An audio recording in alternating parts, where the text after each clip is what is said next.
Fala, seus cristãos cansados, graça e paz a todos os santos da internet. A gente está aqui de novo para continuar o nosso estudo, que, como você já está cansado de saber, é no Evangelho de Marcos. Esse é o tema, ou tem sido o tema, da nossa lição da Escola Sabatina desse trimestre, que está chegando ao fim. A gente já está na penúltima lição, no penúltimo episódio, e na semana que vem a gente já vai encerrar esse estudo tão fantástico. E, seguindo o roteiro bíblico do Evangelho de Marcos, nós estamos no capítulo 15. E esse capítulo ele vai abordar a prisão, o julgamento e a crucificação de Jesus. E esse talvez seja um dos momentos mais intensos e mais profundos do Evangelho, porque eles retratam justamente todo o propósito de Jesus, que é de vir ao mundo para ser o nosso substituto, para ser o sacrifício no nosso lugar. E nós vamos mergulhar fundo nesses acontecimentos e tentar extrair alguns ensinamentos valiosos, algumas aplicações de lições muito importantes na nossa caminhada cristã.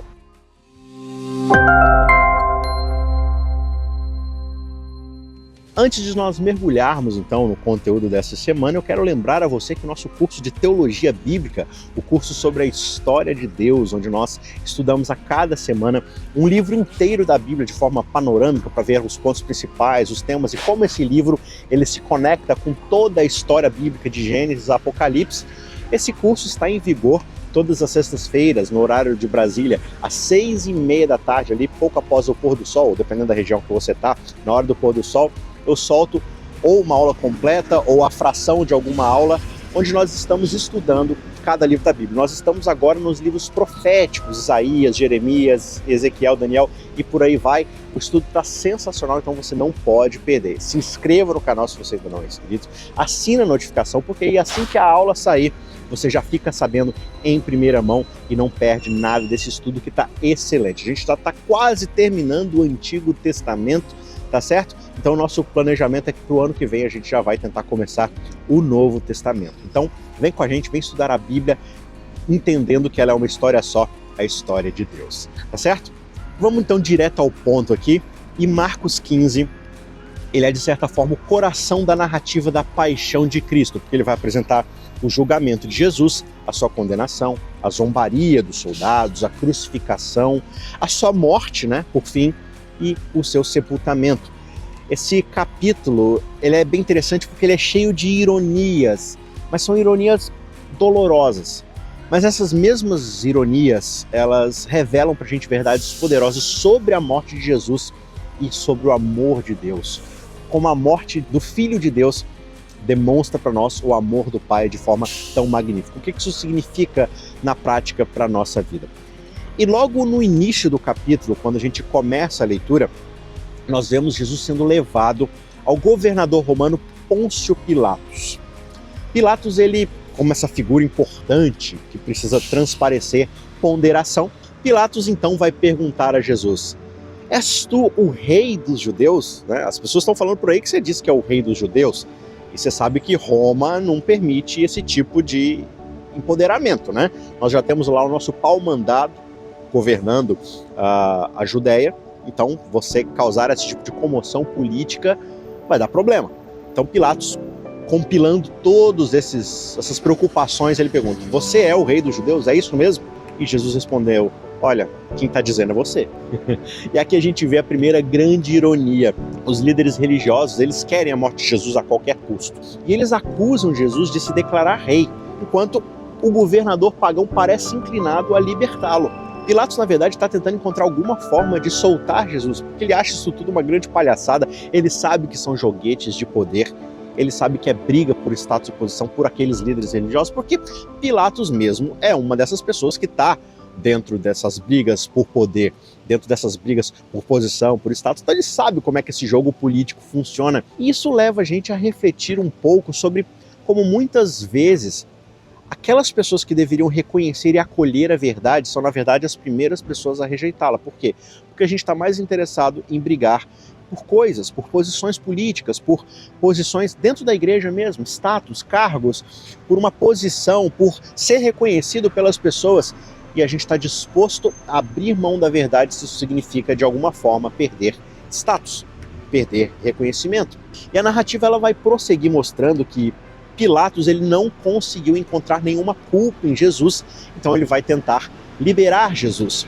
Mas os líderes religiosos eles vão insistir na crucificação de Jesus, eles vão pressionar Pilatos e eles vão instigar a multidão a começar a clamar pela libertação de um preso político como Barrabás, ao invés de soltar Jesus, né? Barrabás era um conhecido terrorista da época, né? Ele era alguém que lutava pela glória de Israel, mas pela força, pelo poder, pelo terrorismo. Ele era um zelota, alguém que praticava atos de terrorismo para poder provar seu ponto. Ele era um criminoso conhecido de acordo com a lei romana e a lei de Israel. E esse é o grande ponto aqui da ironia gritante que o texto coloca pra gente. Barrabás era um verdadeiro insurgente contra Roma. Ou seja, os líderes religiosos estão acusando de que Jesus está insurgindo contra Roma. Ele está clamando ser o rei de Israel e, portanto, indo contra a soberania romana. Portanto, Jesus precisa ser preso. Só que isso é uma mentira. Jesus não é um insurgente. Barrabás, por outro lado, é sim um verdadeiro insurgente contra Roma. E ele é libertado, enquanto Jesus, que é o verdadeiro rei e salvador, é condenado à morte. Mais uma ironia aqui que o autor de Marcos vai colocar pra gente. Isso faz a gente pensar na natureza do que é a justiça humana e como ela pode ser facilmente pervertida, né? Como diz um certo comediante famoso aí num programa famoso do YouTube, Choque de Cultura, o Renanzinho, ele fala assim, olha, a justiça às vezes é injusta, né? Por mais sem sentido que essa frase possa parecer, ela faz muito sentido na verdade, porque a justiça de fato humana, ela tende a ser injusta, porque ela não considera todas as coisas. Ela sempre vai agir em interesses, ela sempre vai agir de acordo com a política, com o status, com o poder, com o dinheiro. E aqui a gente vê mais uma vez isso acontecendo com o próprio Filho de Deus. Os soldados romanos, eles então começam a zombar de Jesus. Por causa dessa declaração, que nem sai da boca de Jesus, mas fica ali implícito, eles colocam uma coroa de espinhos na cabeça de Jesus, eles vestem Jesus com um manto púrpura, e eles começam a saudá-lo de forma totalmente sarcástica, dizendo, "Ê, rei dos judeus", e aí eles descem a porrada em Jesus. "Ô, rei dos judeus", e tome pancada, e tome agressão física. E a grande ironia nesse ponto é que, apesar de toda a zombaria, Jesus realmente é o rei. Mas não um rei político, não um rei comum, um rei terreno. Ele é um tipo de rei que o mundo não consegue entender. Ele é um rei que reina através do amor, do sacrifício, não da força e da violência. Ele não está tentando impor o seu ponto de vista ou forçar o seu poder e a sua influência. Aqueles homens, eles estavam sem saber cumprindo as profecias sobre o sofrimento do Messias, né, desde lá do Antigo Testamento, e mostrando a verdadeira natureza do reinado desse Messias, desse Cristo. Não é um reinado de vingança, de poder, de imposição pela força. É um reinado de amor. E durante a crucificação, Jesus ele é cercado de zombarias, de escárnio, as pessoas menosprezam, cuspem, xingam, agridem ele, e elas começam a dizer ali entre elas, esse aí não é aquele que salvou outras pessoas? Por que ele não pode salvar a si mesmo? E aqui está a grande e maior ironia de todas. É justamente porque Jesus escolhe não salvar a si mesmo que ele pode salvar a todos nós. Ele se recusa a descer da cruz, provando a supremacia do seu amor e do seu compromisso com a humanidade. Jesus não é que nem os outros seres humanos, agindo sempre em favor próprio, buscando a autopreservação. Jesus ele age no autossacrifício, no sacrifício do seu próprio coração. Ele sacrifica a si mesmo para salvar a humanidade que tanto quer se salvar. E por isso eles rejeitam o Messias. Pelo medo da represália de Roma, pelo medo do olhar julgador dos sacerdotes.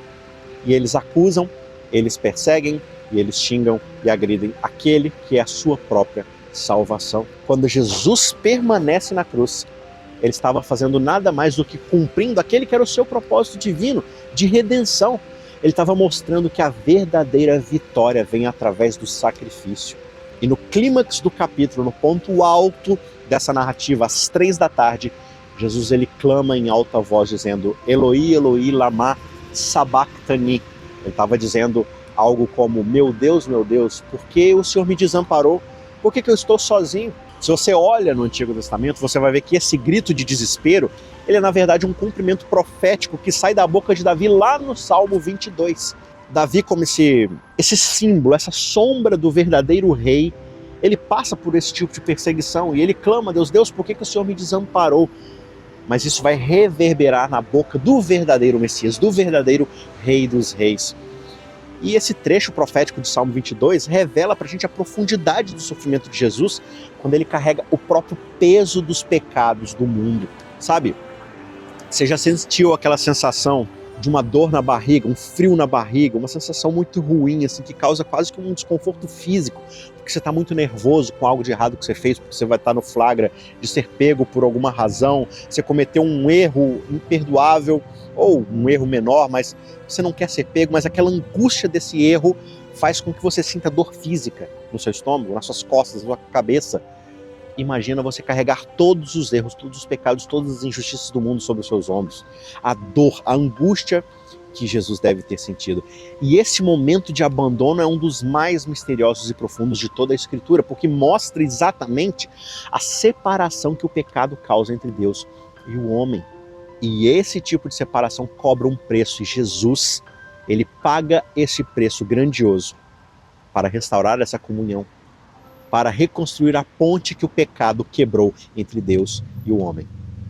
E após a morte de Jesus, nós vemos aqui no texto um centurião romano que vê Jesus morrer da maneira como morreu, e ele olha para tudo isso e declara: verdadeiramente esse homem era o Filho de Deus. Essa é a ironia final, porque um pagão, alguém que não tem a fé e os valores de Israel como povo da aliança, alguém que serve outros deuses e que tem uma cultura totalmente diferente da cultura de Israel, esse homem é quem reconhece Jesus pelo que ele é, o Filho de Deus. E aí todos os outros, os seguidores de Jesus o abandonaram, o negaram, os líderes religiosos tramaram a sua morte, a multidão se deixou influenciar por esses líderes religiosos, todos eles viraram as costas para Jesus. Mas um pagão, um romano, reconhece: esse verdadeiramente é o Filho de Deus. E esse reconhecimento por parte desse militar é um testemunho muito poderoso do impacto do sacrifício de Jesus, porque até mesmo aqueles que não faziam parte da comunidade judaica são alcançados agora por esse ato de fé despertado pelo sacrifício do Filho de Deus. Agora, antes da gente prosseguir, vamos parar um momento e refletir sobre tudo isso. Veja, a história da crucificação de Jesus, ela não é apenas um relato de sofrimento e de morte.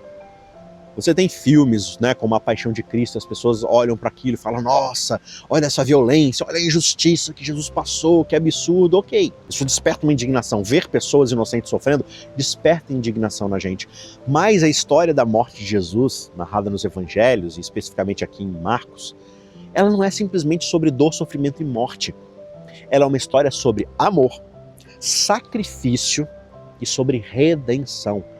Cada detalhe, cada ironia, cada cumprimento profético está apontando especificamente para a grandeza do plano de Deus para salvar a humanidade dos seus pecados.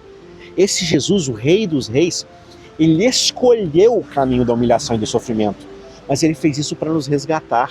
Ele enfrentou a rejeição, ele enfrentou dor, morte, tudo isso para que nós pudéssemos ter vida eterna. Essa é uma história que transcende o tempo e que nos convida a um relacionamento mais profundo com o nosso Salvador. Quando nós pensamos sobre, por exemplo, o papel de Pilatos, isso também é importante, porque Pilatos ele representa a justiça humana, que muitas vezes ela é falha, ela é influenciada por pressões externas, por status, por julgamento, por aquilo que nós temos a perder.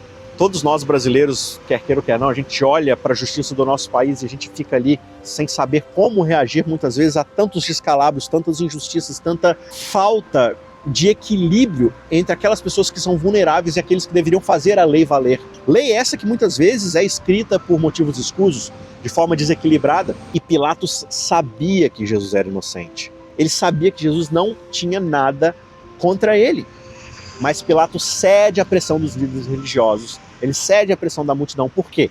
Porque ele tem um cargo, um papel político a desenvolver, ele precisa manter o equilíbrio, senão ele vai perder o seu cargo. Já pensou? Reclamações lá no imperador sobre o papel da liderança de Pilatos em manter a paz em Israel? Só que aí, antes da gente julgar Pilatos de forma tão apressada, quantas vezes nós também cedemos a pressões ao nosso redor? A gente sabe o que é certo, a gente sabe o que é injusto para nós, para os outros, e ainda assim a gente vira os nossos olhos, escolhe não enxergar aquilo que de fato precisa ser consertado, mudar certas decisões, porque talvez por medo de pressão, por medo de perder o emprego, por medo de ser julgado pelos meus amigos, por medo de perder espaço no meu círculo social, eu viro os olhos para aquilo que é certo e mantenho a opressão, a injustiça, o desequilíbrio da moral e da ética por causa da conveniência. A decisão de Pilatos de lavar as suas mãos, ela simboliza uma tentativa ali de evitar tomar responsabilidade, só que isso é algo que todos nós podemos nos identificar em algum momento. Em algum momento das nossas vidas nós lavamos as nossas próprias mãos. Nós fazemos de conta de que não temos responsabilidade com as mazelas desse mundo. Pilatos tentou se esquivar da culpa, mas a verdade é que ele teve um papel crucial na condenação de Jesus. Isso faz a gente refletir sobre as nossas próprias responsabilidades e como nós lidamos com as situações difíceis que todos nós enfrentamos. Já os soldados romanos, eles mostram brutalidade, desumanidade. Tudo isso pode surgir na vida das pessoas quando elas são colocadas em posições de poder sobre os outros, mas sem uma responsabilidade moral. Aqueles soldados, eles zombam de Jesus, mas eles não percebem que eles estão diante do Salvador do mundo. E essa atitude desafia a gente a considerar como é que nós tratamos aqueles que estão em posição de vulnerabilidade, de sofrimento, né? Que precisam de ajuda. Na nossa própria vida, essas pessoas existem. Como nós as tratamos? Será que inconscientemente também eu não estou participando da humilhação de outros, direta ou indiretamente? Sabe? A forma como nós tratamos os mais fracos, os necessitados, tudo pode revelar muito sobre o nosso caráter, sobre a nossa compreensão do verdadeiro evangelho. Agora, e quanto à multidão que preferiu Barrabás a Jesus? Essa escolha ela reflete a natureza volúvel da opinião pública, como é muito fácil a gente ser manipulado quando nós estamos naquele efeito de manada. Isso é um chamado para que nós sejamos críticos, conscientes das influências ao nosso redor. A pressão da multidão é muito grande. Esse efeito psicológico, se você estudá-lo, é muito interessante. Pessoas fazem coisas que elas não estão acostumadas a fazer, ou que elas até consideram moralmente errado, mas elas fazem simplesmente porque elas podem se esconder nas vozes da multidão. Quantas vezes a gente escolheu o caminho mais fácil, mais popular, em vez do caminho da verdade e da justiça, por causa que era mais fácil se esconder a olhos vistos? A multidão ela foi facilmente influenciada pelos líderes religiosos a tomar ali uma decisão errada, e isso alerta a gente para o perigo de seguirmos a maioria sem o discernimento crítico, de sermos influenciados por vozes que não têm nossos melhores interesses em mente. Agora, vamos refletir sobre as palavras finais de Jesus na cruz. O seu grito de desamparo, ele revela não apenas a sua humanidade, mas também a profundidade do seu amor. Ele se identifica completamente com a nossa condição humana. Ele experimenta a separação de Deus em nosso lugar para que nós nunca mais precisássemos experimentar isso. E esse é um lembrete muito poderoso do custo do nosso pecado e do grande amor de Deus que nos busca, onde quer que nós estejamos, mesmo quando nos sentimos perdidos, abandonados e separados de Deus. Jesus ele enfrenta a escuridão total para que você e eu pudéssemos viver na luz.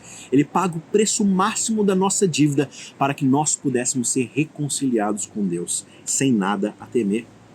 E a gente tem então o centurião romano, cujo reconhecimento da divindade de Jesus após a sua morte é um testemunho poderoso e surpreendente. Ele, que é um soldado gentil, um romano, vê a verdade que tantos ao redor de Jesus, seus seguidores mais próximos, a multidão, os líderes religiosos, nenhum deles conseguiu ver. Isso nos desafia a abrirmos os nossos olhos, o nosso coração para a verdade de quem Jesus é, independentemente das nossas origens, dos nossos preconceitos. O reconhecimento do centurião mostra que a mensagem de Jesus transcende barreiras culturais, barreiras religiosas. Ela é uma mensagem universal. E esse é um chamado para nós sermos abertos e receptivos ao Evangelho, permitindo que Jesus transforme as nossas vidas, que o Evangelho da morte de Cristo, da ressurreição de Cristo, mude quem nós somos. Em conclusão, o que nós podemos então aprender com toda essa narrativa? Primeiro, o caminho de Jesus ele desafia as nossas expectativas, os nossos preconceitos sobre poder, liderança, status. Em vez de conquistarmos pela força, Jesus vence pelo sacrifício, ele vence pelo amor. E além disso, nós somos chamados a refletir sobre como devemos responder à verdade e à justiça nas nossas vidas. Será que, como aqueles líderes religiosos, nós rejeitamos aquilo que não entendemos ou que desafia o nosso status quo? Ou nós seremos como aquele centurião, capazes de reconhecer a verdade mesmo nos momentos mais inesperados da nossa jornada? Esse capítulo de Marcos é um convite para cada um de nós examinarmos as nossas vidas e a nossa fé. Ele nos desafia a seguir o exemplo de Jesus, de sermos humildes, de amarmos sacrificialmente e de permanecermos firmes na verdade, mesmo quando isso é difícil. É um chamado para sermos verdadeiros discípulos que não apenas falam de amor e justiça, mas que vivem esses princípios em todas as áreas das nossas vidas, que se sacrificam mesmo quando existem coisas a serem perdidas. Posição, status, poder, influência, pertencimento social. Nós devemos buscar uma autêntica e transformadora fé que se manifeste nas nossas ações e atitudes diárias em cada escolha que temos para fazer. Ao refletirmos sobre a crucificação, nós somos lembrados de que o caminho da cruz é um caminho de entrega, de renúncia. Jesus ele nos mostra que a verdadeira vitória vem através da humildade e do serviço aos outros, sem entregar por aqueles que não têm nada a oferecer, por aqueles que estão em dívida para conosco. Jesus nos chama a carregar as nossas próprias cruzes, enfrentarmos as dificuldades com coragem, confiar plenamente em Deus, porque esse é o caminho da verdadeira redenção. A crucificação não é apenas um evento histórico de dor, de sofrimento, de sangue, de violência, mas é uma realidade espiritual que nós devemos abraçar na nossa jornada de caminhada cristã. Ao considerarmos o sacrifício de Jesus, nós somos chamados a responder com gratidão, com fé, com dedicação. A cruz nos lembra do imenso amor de Deus e de que o preço que nós devíamos pagar foi pago pela nossa redenção. E por isso a nossa resposta deve ser de viver uma vida que reflita esse amor, que reflita e faça jus a esse preço pago, buscando amar a Deus de todo o nosso coração e ao próximo como a nós mesmos. Esse é um convite da cruz. Serviço, entrega, humildade e obediência aos valores sacrificiais desse Deus. Que você possa refletir grandemente na vitória e no preço que Jesus pagou por você na cruz. E que essa reflexão te leve a viver uma vida de fé nesse Deus que te ama tanto, que deu seu próprio Filho para pagar o grande preço que nós devíamos e nos reconciliar num relacionamento de amor novamente com Ele. Eu te espero na próxima semana para a gente encerrar esse estudo maravilhoso desse trimestre e começarmos na nossa semana um novo estudo, tá certo? Que Deus te abençoe e não se esqueça, se você não é inscrito aqui no canal, já aproveita agora e clica em se inscrever, assina a notificação para não perder os conteúdos, os cursos, a lição da Escola Sabatina, aqui, os estudos da Bíblia que a gente faz, tá certo? Deixa o seu joinha, se você puder, deixa também um comentário e envie esse vídeo para outras pessoas que precisam dessa reflexão sobre a fé, sobre a morte de Jesus e sobre o valor que foi pago por ele na cruz.